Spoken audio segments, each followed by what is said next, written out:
IIT Madras has released the admit card for GATE 2019 on January 4. Students can download their admit card by using their credential through GATE portal. Career 360 brings you the step-by-step guide for downloading GATE 2019 admit card. Visit the official website of GATE 2019. Log in using your enrollment number, email ID, password and security PIN. Click on Submit button. A screen will appear where candidates will have to click on Download Admit Card tab. On clicking on this tab, admit card will be downloaded in the PDF format.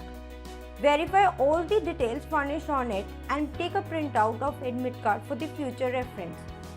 GATE 2019 for all the subjects will be held during February 2, 3, 9 and 10 in multiple shifts and timing. Students can get all the information regarding their exam center, day and time of the examination in their admit card.